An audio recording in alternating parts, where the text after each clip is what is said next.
Counted the ceiling tiles for the 32nd time that night, 48. Same as always. Same as every night since my son had sat me down at the kitchen table 3 weeks ago and told me, in that careful voice people use when they've already made up their minds, that things needed to change. I was 67 years old, and I was lying in the dark counting ceiling tiles in a room that used to be a home office. His home office, my house. That part he seemed to have forgotten. I built a place in 1987 with a 30-year mortgage I paid off in 22. 3 bedrooms, 2.5 baths, a big backyard that I'd spent every spring maintaining because my wife, Ruth Ann, loved to see it green. She passed in 2019. Pancreatic cancer, 12 weeks from diagnosis to the end. The kind of speed that doesn't give you time to prepare, only time to hold someone's hand and say the things you'd been meaning to say for years. After she was gone, the house got very quiet. My son Garrett came to me in the fall of 2021. He and his wife Brianna had been renting an apartment in Columbus, and they were expecting their first child. Money was tight, he said. Just for a little while, he said. Just for a little while, he said. Just until they got back on their feet. I said yes without hesitating. That's what you do. That's what I'd always done. I cleared out the master bedroom for them, moved myself into the office, put a twin bed where Ruth Ann used to keep a reading chair. I told myself it was temporary. I told myself this is what family does. By 2022, the baby had arrived, a boy they named Cooper. I built him a changing table by hand, sanded it smooth, sealed it, put little drawer handles shaped like stars. Garrett said it was nice. Brianna said nothing. She had a way of looking at things I'd made and then looking away, like they were slightly embarrassing. By 2023, I had learned to read the signs. When Brianna was annoyed, she cooked dinner in silence and set 3 plates instead of 4. When she was in a better mood, she'd ask me to watch Cooper while they went out. I was useful in direct proportion to how much they needed from me on any given day. I wasn't stupid, I just kept thinking it would shift. It didn't shift. The morning of my 67th birthday, I woke up early and made coffee. I'd stopped expecting celebrations years ago. Ruth Ann had been the one who remembered everyone's everything, baked the cakes, hung the banners, made people feel like their existence was worth commemorating. Without her, the calendar had gone quiet. But still, 67 felt like a number worth acknowledging. So I made a nice breakfast. Scrambled eggs with chives, turkey bacon, the good orange juice, enough for 4, though Cooper was still too young for most of it. Garrett came downstairs, poured himself coffee, said, "Morning," and took it back upstairs. Brianna appeared an hour later, looked at the food still warm on the stove, looked at me and said, "We're actually going to brunch with the Harmons today." The Harmons were her college friends. I nodded. I put the eggs in the refrigerator. No one said happy birthday, not at breakfast, not at lunch when I ate alone, not when they came home from brunch in the mid-afternoon, Cooper fussy and overtired, and the house filled with the controlled chaos of a toddler's bad mood. I sat in my room with a book I wasn't reading and listened to the muffled sound of my son calming his son, and I thought about how strange time was, how not long ago that had been me and Ruth Ann, how fast it all moves and how little of it you hold on to. Garrett knocked on my door around 8 that evening. I thought, for one moment, I genuinely thought he'd remembered. He sat on the edge of the bed I dragged in from the garage and said, "Dad, Brianna and I have been talking." He paused. He had his mother's eyes, Garrett did, same shape, same color, same way of looking slightly to the left when he was uncomfortable. "We feel like the arrangement isn't really working anymore." I waited. "Cooper's getting bigger and we need the office back. And Brianna," he cleared his throat, "she thinks it might be better for you, too. More independence. You know." More independence. I had to appreciate the packaging. "There's a place over in Westerville," he continued. Sunrise Gardens. It's not like a nursing home, Dad. It's independent living. You'd have your own apartment, activities, people your age. I asked him how long they'd been looking at places. He said a few weeks. So while I'd been counting ceiling tiles and waiting for some version of my son to come back to me, he'd been touring assisted living facilities and writing up whatever story he needed to tell himself to make it feel like something other than what it was. I asked if he'd talked to anyone about the house. He said, "Well, it makes sense financially. If you're not here, you could sell it. That would help you cover." Help me cover what? He stopped. Sunrise Gardens, he said carefully, runs about $4,000 a month for the basic unit. I looked at him for a long moment. His eyes went left. "Okay," I said. "Let me think about it." He looked relieved. People always look relieved when they think you've agreed to something. Sometimes you let them feel that way for a while because you need time to move the pieces without anyone watching. What Garrett didn't know, what I had never found occasion to mention, was that 3 months earlier my brother Dale had died. Dale and I had not been close in the conventional sense. He never married, never had children, worked 40 years as an actuary in Phoenix, and lived very quietly and very frugally and, as it turned out, very productively. His estate had taken 11 weeks to process. I'd received the call from his attorney on a Tuesday in October, while Garrett was at work and Brianna was at a MOPS group she joined at the church on Henderson Road. I'd sat in the kitchen alone and listened to the figure the attorney read to me. $2,400,000 split between me and our sister June in Tucson. My half, $1.2 million. I hadn't told anyone. There was no moment that felt right, and then the moments kept passing, and somewhere along the way I began to understand, in a way I couldn't quite articulate, that the information was safer where it was. Dale had been careful with his money his whole life. He told me once, back when we were young, that the problem with telling people what you have is that it changes what they want from you. I hadn't understood it then. I understood it then.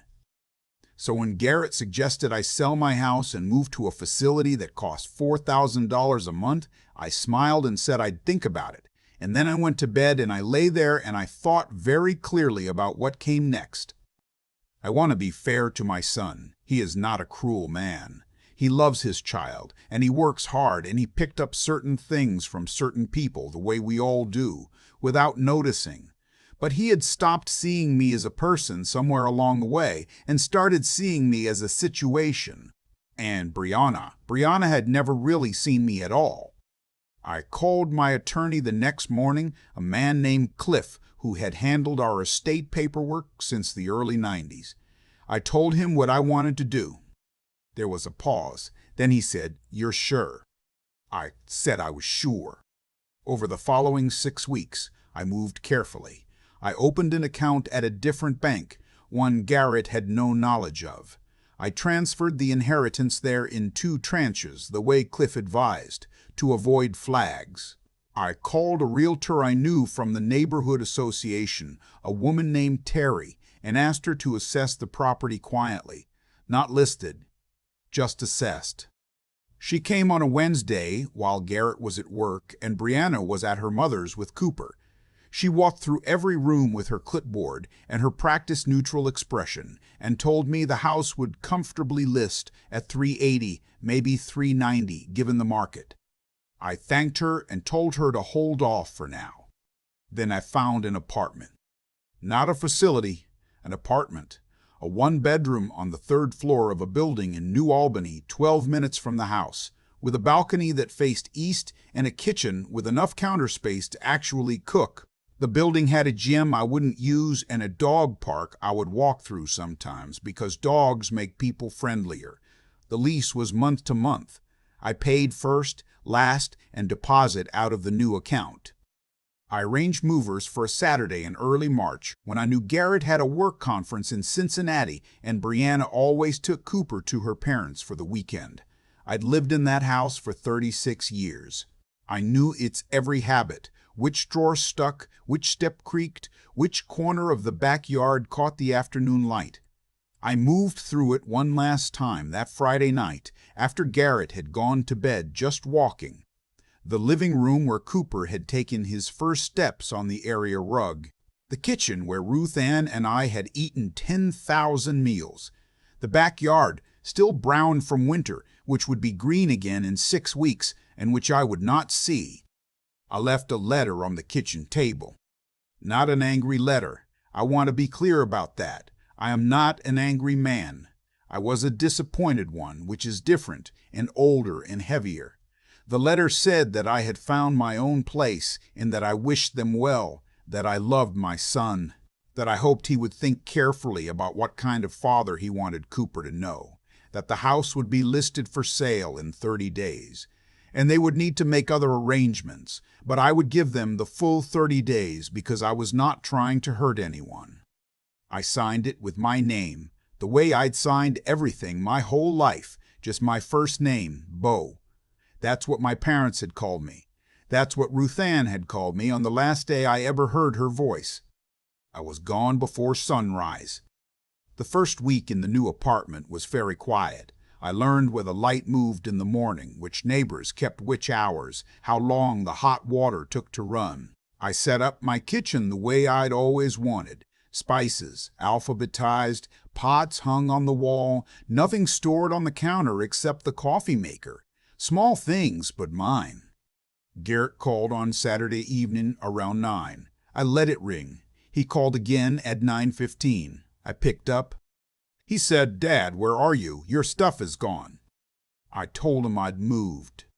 A silence. Then, "What do you mean you moved?" I told him about the apartment. I told him about the 30 days. I kept my voice the same as it always was because there was nothing to perform. This was simply what had happened. He said, and I remember this exactly, "We were going to figure it out together. You didn't give us a chance." I thought about my birthday, the eggs in the refrigerator, the brochure for Sunrise Gardens that I'd found folded in the recycling bin 3 weeks before Garrett ever sat on the edge of my bed to have his careful conversation with me. I said, "Garrett, I've been giving us chances for a long time." He didn't say anything. I said, "The house goes on the market on April 7th. I'll make sure you have everything you need well before then." I said I loved him. I meant it. I hung up. Brianna texted me 4 days later. It was the most words she'd ever directed at me in one sitting. She said the 30 days wasn't enough time, that the rental market was impossible, that I was being unfair and selfish, and that she hoped I was happy now. The last line said that Cooper would ask about me, and what was she supposed to tell him? I read it twice. Then I typed back, "Tell him his grandfather loves him and that I will be at every birthday, every school play, every graduation. That has not changed, and it will not change. But I needed my own life back, and I took it." She did not respond. The house sold in 11 days. Terry had been right about the price. After fees and closing costs, I cleared $362,000. I put it in the same account as Dale's money, sat at my kitchen table with a cup of coffee and a legal pad, and wrote out the shape of the rest of my life. Some numbers, some notes, mostly just thinking out loud on paper the way I'd always done. $1.5 million, more or less, when you added it all together. Enough to live well and carefully for the rest of my life. Enough to leave something behind. I called my sister June in Tucson and told her everything. She laughed at the part about the ceiling tiles and got quiet at the part about the birthday and said, "Bo, why didn't you tell me sooner?" I didn't have a good answer for that. Some things you carry alone while you're still figuring out what to do with them. By summer, Garrett called more regularly. Different calls, shorter, less certain. He asked how I was, how the apartment was, whether I was eating right, fatherly questions directed at his father, which was a reversal neither of us mentioned. Cooper had started talking in real sentences by then, and sometimes Garrett would put him on the phone and he'd say, "Pa, you come," In that way, small children have of asking questions that are actually invitations, and I'd say, "Yes, buddy, Pa's coming." And I would go. I'd drive the 12 minutes, bring something, blocks, a book, a container of the soup Cooper liked. I'd sit on their floor and build towers and knock them down and build them again. I was a grandfather first and last, and whatever else had happened between the adults was between the adults. But I didn't move back. I want to be honest about that.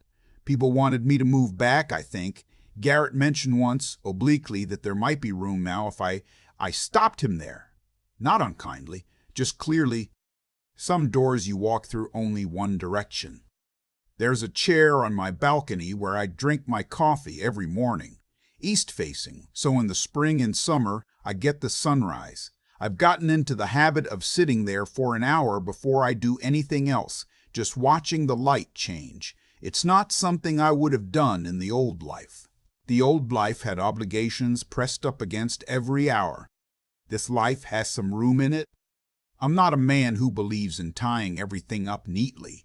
I don't think what happened to me is a story about justice, exactly, or revenge, or winning. I think it's a story about a moment, one specific moment in a kitchen at 8 in the morning, sitting across from an empty chair that should have been my son's, eating birthday eggs alone.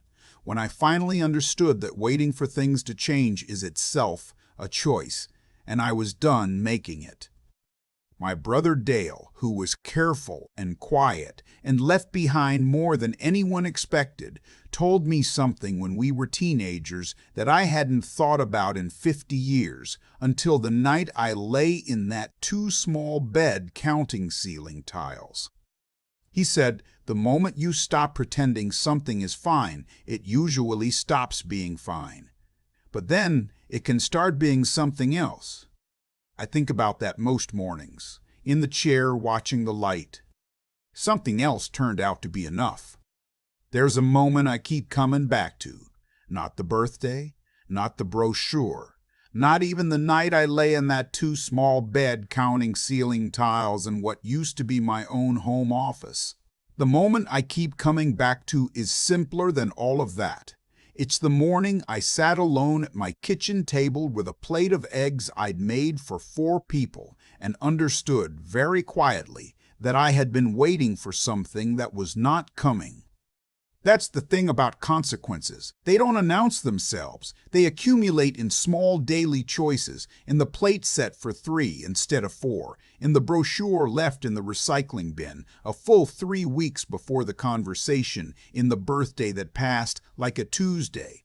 Garrett didn't wake up one morning and decide to stop seeing me as a person. It happened gradually, the way most things do, and I had allowed it to happen gradually because I kept telling myself that patience was the same thing as love. It isn't. I know that now. Patience without limits isn't love, it's permission. What I did in those months after, the quiet phone calls to Cliff, the separate account, the lease signed alone on a Tuesday afternoon, none of it was about punishment. I want to be honest about that. I wasn't trying to teach Garrett a lesson the way you'd correct a child. I was doing something older and more personal than that. I was finally being honest about what I would and would not accept, and then acting on that honesty instead of folding it back into my pocket for another season. That takes something most people underestimate. It takes a kind of integrity that doesn't perform itself. It just does the next right thing in the next quiet moment. Without an audience, without a speech. I had spent 67 years building that kind of interior steadiness. I'd learned it from a life of work, from raising a child, from watching my wife face 12 weeks of the hardest news a person can receive with more grace than I thought a human being could hold. You don't get that kind of backbone from one good decision. You build it slowly, the way you build anything that's meant to last. And then there's what comes after. Cooper putting his arms up when he sees me. Garrett's voice on the phone, softer now, asking real questions. The 30 seconds every morning in the east-facing chair before the day starts. None of that is guaranteed. None of it was handed to me. It grew from the same decision, the one where I stopped pretending the situation was fine and started building something that actually was. My brother Dale lived quietly and left more than anyone expected. I used to think that was just about money. I understand now that it was about attention, where you put it, what you protect, what you refuse to give away just because someone asks. He kept his own counsel. He made his choices without announcing them. He built a life that was his fully, without requiring anyone else to validate it. I'm not there yet, but I'm in the chair. The light's coming up. That's enough for today.